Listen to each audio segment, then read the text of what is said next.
देखो जितना आज पढ़ा दिए हैं उसको आज पढ़ लेना, आगे वाले पैराग्राफ को हम वीडियो दे देंगे बाद में, उसको पढ़ लेंगे, उसको हम पढ़ा दे रहे हैं क्योंकि इसी समय खत्म हो जाएगा तो हो जाएगा, ठीक है ना। फिर इस वाले पैराग्राफ को आप लोग बाद में भी पढ़ सकते हैं, तो ज़्यादा परेशान होने की जरूरत नहीं है। यहाँ से यहाँ तक अलग मैं पढ़ा रहा हूँ क्योंकि वहां तक एक अलग पैराग्राफ था। अब यहाँ से जो ये उदाहरण वाला पैराग्राफ शुरू होगा जो हमको और आपको व्यवहारिक ज्ञान की ओर ले जाएगा, जो हमारी आपकी व्यवहारिक शिक्षा होगी उस पर ध्यान दे देंगे, ठीक है ना। बड़ी मार्मिक बात है, बड़ी मार्मिक कहानी है, ये समझ में आ रहा है सबको ना। चलिए कह रहे हैं, अब देखो इतना जो हमने पढ़ा उसमें प्रेमचंद के भाई ने प्रेमचंद को ये समझाया कि हमारी आपकी जमात बहुत ज़्यादा है, उम्र ज़्यादा है, इसलिए उम्र का अनुभव करते हुए कहते हैं, दादा दादी से तुलना करते हैं, माता पिता से तुलना करते हैं। आगे कहते हैं इन सब के बाद कहते हैं ना कि जिनका ज्ञान हमें तुमसे बहुत ज़्यादा है, कहते हैं कि दैव न करे आज मैं बीमार हो जाऊं तो तुम्हारे हाथ पांव फूल जाएंगे, दादा को तार देने के सिवा तुम्हें और कुछ न सूझेगा, लेकिन तुम्हारी जगह दादा हो तो किसी को तार न दे, न घबराए, न बदहवास हो। कहते हैं कि भगवान न करे, हम लोग उनसे बहुत पढ़े हैं अपने दादा और अम्मा से, अगर कुछ हमको हो जाए तो तुम घबराने लगोगे, सीधे दादा को तार करोगे। तार एक पहले सूचना संपर्क का माध्यम हुआ करता था, जैसे आज के जमाने में मोबाइल फोन है, तो उसी तरह से कहते हैं कि अगर भगवान न करे अगर मैं बीमार हो जाऊं तो तुम घबरा जाओगे, तुम्हारे पास तो इतनी बुद्धि है नहीं तुम दवा करो, तो तुम सीधे क्या करोगे, दादा को तार दे दोगे, दादा को सूचना दे दोगे, और क्योंकि उसके अलावा तुमको तो कुछ आएगा नहीं। लेकिन अगर तुम्हारे जगह पे अगर दादा हो और मैं बीमार हो जाऊं तो घबराएंगे नहीं, न उनको सब कुछ समझ में आएगा उनको क्या करना है क्या नहीं करना। पहले क्या करेंगे वो कि पहले खुद मर्ज पहचान कर इलाज करेंगे, उसमें सफल न हुए तो किसी डॉक्टर को बुलाएंगे। बीमारी तो खैर बड़ी चीज है, हम तुम तो इतना भी नहीं जानते कि महीने भर का खर्च महीना भर कैसे चले। जो कुछ दादा भेजते हैं उसे हम 20-22 तक खर्च कर डालते हैं और फिर पैसे पैसे को मोहताज हो जाते हैं, नाश्ता बंद हो जाता है और धोबी और नाई से मुंह चुराने लगते हैं। लेकिन जितना आज हम और तुम खर्च कर रहे हैं उसके आधे में दादा ने अपनी उम्र का बड़ा भाग इज्जत और नेक नामी के साथ निभाया। देखो परिवार की महत्ता, परिवार के सदस्यों की महत्ता ये कैसे बताई जाती है, प्रेमचंद ने इस बड़े भाई साहब कहानी के माध्यम से बखूबी हमको बताया कि दादा परेशान नहीं होंगे। जैसे अगर कोई बीमार हो जाए हमारे परिवार में तो हम और आप परेशान हो जाते हैं, लेकिन जो उस परिवार का बेटा मुखिया होता है, जो वास्तविक मुखिया होता है, वो क्या करता है कि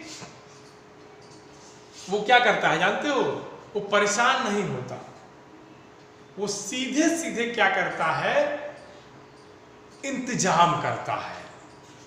कहते हैं कि अगर बीमार हो जाएंगे तो क्या होगा, तो कहते नहीं, पहले दादा क्या करेंगे कि पहले बीमारी को, अगर हम लोग घर पे बीमार पड़ते हैं तो पहले घर वाले खुद इलाज करते हैं, गर्म पानी पिलाएंगे, काढ़ा पिलाएंगे, या फिर जो भी उनसे बन सकेगा वो करेंगे, तुरंत डॉक्टर के पास नहीं भागते हैं। अगर परिस्थितियां खराब हुई तब वो लोग डॉक्टर के पास जाना उचित समझते हैं। तो ठीक यही चीज प्रेमचंद के साथ भी है। कहते हैं कि अगर सब कुछ गड़बड़ा गया या सब कुछ बिगड़ गया तो उसमें घबराते नहीं है घर वाले। कहते हैं कि पहले मर्ज पहचान कर खुद दवाई करेंगे, इलाज करेंगे, इलाज करने के बाद अगर सफल न हुए तब जाके किसी डॉक्टर को बुलाएंगे। कहते हैं कि बीमारी तो वैसे भी बहुत बड़ी चीज है उन लोगों के लिए। कहते हैं कि हम और तुम तो इतना, मतलब हमको और आपको इतना ज्ञान नहीं है कि मैनेजमेंट कैसे किया जाए। मैनेजमेंट माने हम लोग हॉस्टल में रह रहे हैं, घर से सीमित पैसा आ रहा है, सीमित पैसे में कैसे हमको एक महीना चलाना है, हमको तो ये भी नहीं पता। हमको तो प्रबंधन का भी ज्ञान नहीं है कि हम प्रबंधन कैसे करें अपना। और कहते हैं कि महीने के अंत तक आते आते हमारी स्थिति परिस्थिति इस प्रकार से हो जाती है कि हम नाई से मुंह चुराने लगते हैं, धोबी के पास नहीं जाते। क्यों? क्योंकि इतना हम पैसा उड़ाते हैं, हम तो समझते हैं नहीं कि माता पिता कहाँ से पैसा लाते हैं, इतना हमारे पास विवेक तो है नहीं, इतना तजुर्बा तो है नहीं। हम पैसा आया नहीं कि उड़ाना शुरू कर दिए। पैसे को कभी आगामी संकट से बचा के लिए तो रखते नहीं। और जो नाश्ता आते ही सुबह नाश्ता करेंगे तो यहाँ उड़ाएंगे तो वहाँ उड़ाएंगे। इन सब चीज़ों का महत्व महीना आते आते कम हो जाता है। तब कपड़ा धोबी के यहाँ प्रेस नहीं होता, रोज साफ नहीं होता, और नाई के यहाँ बाल एक एक महीने पे बनते हैं। ठीक है, कहते हैं कि आज हम और तुम, मतलब प्रेमचंद उनके भाई समझाते हुए, प्रेमचंद के भाई समझाते हुए प्रेमचंद से कहते हैं कि आज हम और आप जितना खर्चा कर रहे हैं ना, इसका आधा, जितना हमको खर्चा मिलता है इसका आधा दादा और अम्मा ने खर्च किया है अपने जीवन में। अपने महीने का खर्च निकालते थे और इज्जत के साथ, सम्मान के साथ उनका संपूर्ण महीना भी बीत जाता था और किसी से लेनी देनी नहीं पड़ती थी, सब सम्मान के साथ हो जाता था। समझ गए? कहते हैं कुटुंब का पालन किया है जिसमें सब मिलाकर 9 आदमी थे।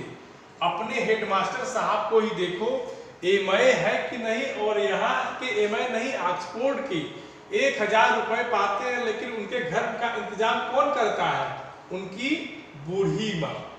इन सब के बाद अगली नजीर किसकी देते हैं? अपने प्रिंसिपल साहब की, हेडमास्टर साहब की, कि देखो अनुभव क्या होता है। कहते हैं कि जिस तरह से हमारे दादा, हमारी मम्मी, हमारे घर के बड़े बुजुर्ग जिस प्रकार घर से घर का मैनेजमेंट, घर का प्रबंधन कर लेते हैं, कम पैसे में घर चला ले जाते हैं, कुटुंब पालन कर ले जाते हैं। कुटुंब माने होता है परिवार। जिस तरह से वो परिवार को चला ले जाते हैं, उस तरह से हमको और आपको चलाना रहे तो इस अवस्था में, इस तजुर्बे पे नहीं चल पाएगा।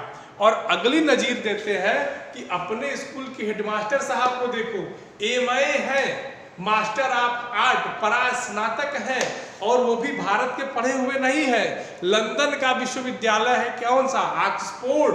ऑक्सफोर्ड के पढ़े हुए हैं और ऑक्सफोर्ड के पढ़े हुए विद्यालय से वो एमए हैं और 1000 रुपया प्रति माह वो तनख्वाह पाते हैं।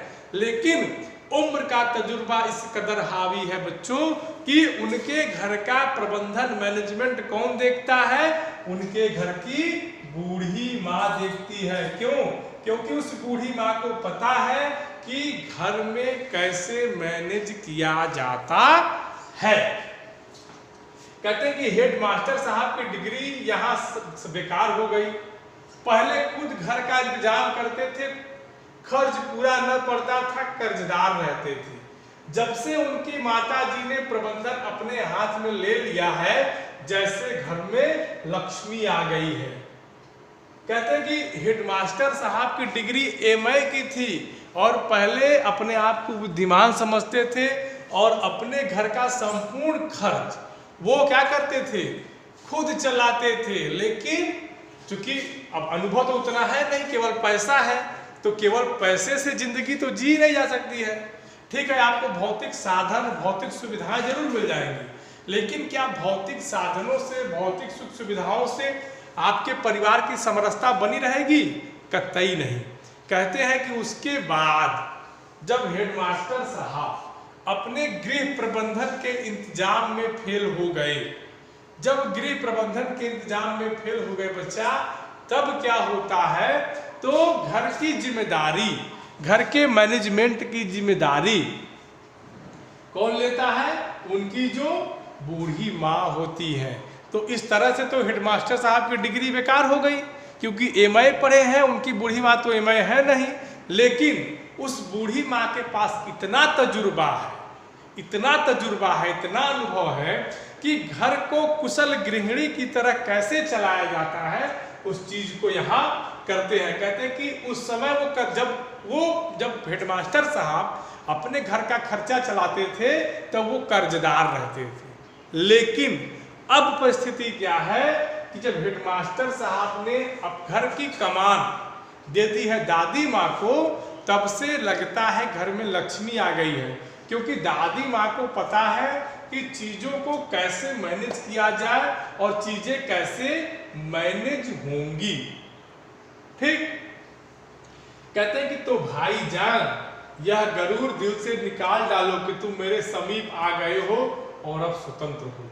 तो समझाते हुए प्रेमचंद के भाई आगे कहते हैं कि हे भैया, हे छोटे भाई, हे मेरे भ्राता, यह जो अभिमान तुम पाल के रखे हो अपने मन में ना, गरूर माने होता है घमंड या अभिमान, यह जो अभिमान अपने मन में पाल के रखे हो ना कि तुम भाई के समीप आ गए हो और अब फ्री हो, कुछ भी कर सकते हो ना, तो यह बहुत खतरनाक है। मेरे देखते तुम बेराह न चलने पाओगे। अगर तुम लाख पास हो जाओ, हमसे ऊंची जमात में चले जाओ, सब कुछ हो जाए, लेकिन जब तक मैं हूं तुमको इसी तरह डांटूंगा और बेराह माने गलत रास्ता, तुम मेरे रहते तो गलत रास्ते पर नहीं जाओगे। जैसे मैं कहता हूं ना कि बेटा मेरे रहते तुमको पढ़ना पड़ेगा, चाहे कुछ, चाहे रो के पढ़ो चाहे हंस के पढ़ो। तो यही बात प्रेमचंद के भाई साहब प्रेमचंद को समझाते हैं कि मेरे देखते जब तक मैं हूं तब तक तुम बेराह तो नहीं ही चल पाओगे, चाहे कुछ भी हो जाए। अगर तुम मानो, अगर तुम यूं न मानोगे तो मैं थप्पड़ दिखाकर इसका भी प्रयोग कर सकता हूं। मैं जानता हूं कि तुम्हें मेरी बातें जहर लग रही हैं। अब जब प्रेमचंद के भाई उनको इतना समझा लिए कि तुम मेरे देखते कुछ भी हो जाए, तुम लाख बड़ी क्लास में चली जाओ, अपने आप को बहुत बड़ा समझने लगो, कुछ भी हो जाए, लेकिन हकीकत यह है कि तुम मेरे देखते देखते गलत रास्ते पर तो बेटा मैं तुमको नहीं ही चलने दूंगा, चाहे कुछ भी हो जाए। और अगर तुम न माने, ये देखो एक नया दिमाग, अगर तुम न माने तो थप्पड़ दिखाकर कि इसी से रसीद करूंगा और इतनी मार मारूंगा कि सही हो जाओगे। मतलब तुमको कुल मिला जुला के सुधारने का जो भी प्रयास करना पड़ेगा मैं करूंगा, चाहे उसके लिए मुझे कूटना क्यों ना पड़े। समझ रहे हो बात को ना? लेकिन केवल पढ़ाई, अगर तुम पढ़ने में तेज हो गए तो इस गुमान में मत रहना कि तुम अनुशासित हो गए। नहीं, पढ़ाई के साथ साथ अनुशासन बहुत जरूरी है। ये कहने का यहाँ प्रयोजन है, तात्पर्य है। संस्कृत में बेटा आप लोग पढ़े होंगे तो संस्कृत में एक श्लोक होता है जो प्रेमचंद अप्रत्यक्ष रूप से कहते हैं कि विद्या ददाति विनयम, विनयम ददाति पात्रताम। विद्या विनय देती है और विनय से पात्रता आती है। ठीक है, तो आप पढ़िए लिखिए सब कुछ करिए, लेकिन अनुशासित रहिए। ठीक है, कहते हैं कि मैं जानता हूं तुम्हें मेरी बातें जहर लग रही है। जहर लग रहा है माने ठीक न लगना, अच्छी न लगना। तो प्रेमचंद के भाई उनसे कहते हैं कि मुझे सब पता है मेरे छोटे भाई, मेरे बंधु, मेरे लक्ष्मण, कि मेरी बात तुमको बुरी लग रही है। ठीक है, मैं उनकी इस नई युक्ति से नतमस्तक हो गया।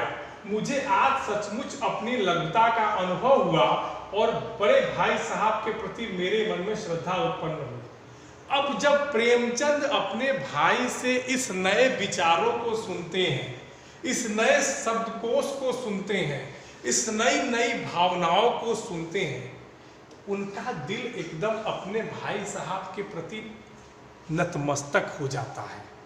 उनको लगता है कि वास्तव में बड़ा व्यक्ति बड़ा होता है और छोटा व्यक्ति छोटा होता है।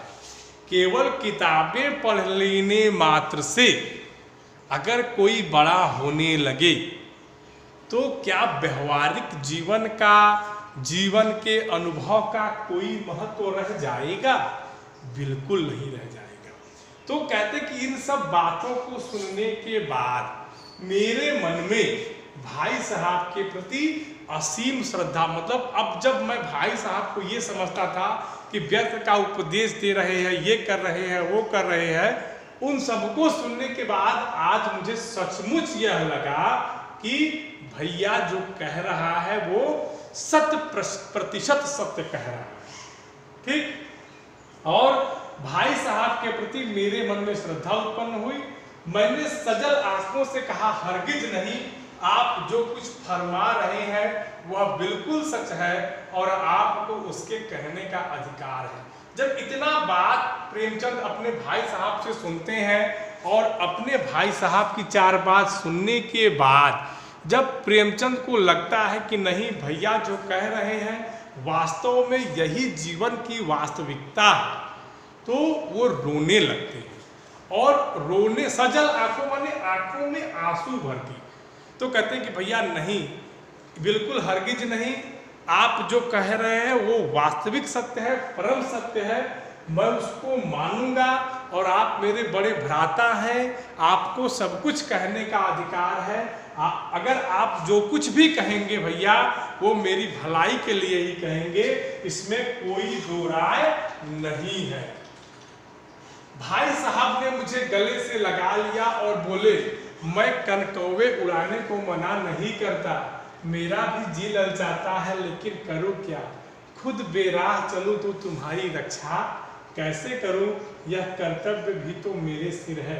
अब देखिए कितनी बड़ी मार्मिक बात प्रेमचंद पैराग्राफ कहानी के अंत में लिखते हैं कि भैया मेरे छोटे भ्राता, मेरे लक्ष्मण, मेरे भरत, मेरे शत्रुघ्न, मेरा भी मन करता है पतंग उड़ाने का, लेकिन मैं कैसे उड़ाऊं, अगर मैं उड़ाऊंगा, मैं गलत मार्ग पर चलूंगा तो तुम तो मेरे छोटे भाई हो, तुमको कैसे मैं मना कर सकता हूँ, तो मैं अपना कर्तव्य बोध कैसे करूँगा। मेरा कर्तव्य क्या है, पढ़ना, तुमको सन्मार्ग पर चलने की शिक्षा देना। समझ गए। कहते मेरा भी मन करता है, मैं भी उड़ाता हूँ, मेरा भी मन कनकौवे उड़ाने का करता है, लेकिन बेटा मेरे भाई, मेरे लक्ष्मण, मैं तुमको ये कहना का प्रयास कर रहा हूँ कि तुम उड़ाओ, खेलो, मैं मना नहीं करता, लेकिन जो चीज़ नियम से हो, जो चीज़ संयम से हो, उसी को करो, गलत नहीं है। संयोग से उसी वक्त एक कटा हुआ कनकौवा हमारे ऊपर से गुजरा, उसकी डोर लटक रही थी, लड़कों का एक गोल पीछे पीछे दौड़ा चला आता था। भाई साहब लंबे हैं ही, उछलकर उसकी डोर पकड़ ली और बेतहाशा हॉस्टल की तरफ दौड़े, मैं पीछे पीछे दौड़ रहा था। कहते कि इतना होने के बाद संजोग देखिए, एक पतंग उड़ते कट के जा रही थी और बच्चों का जो झुंड था वो पीछे पीछे दौड़ रहा था उस पतंग को लूटने के लिए। तो भाई साहब इनके कुछ लंबे थे, उन्होंने पकड़ लिया और दौड़ के उसी हॉस्टल की तरफ गए और वो भी उसी हॉस्टल की तरफ दौड़ के चले गए।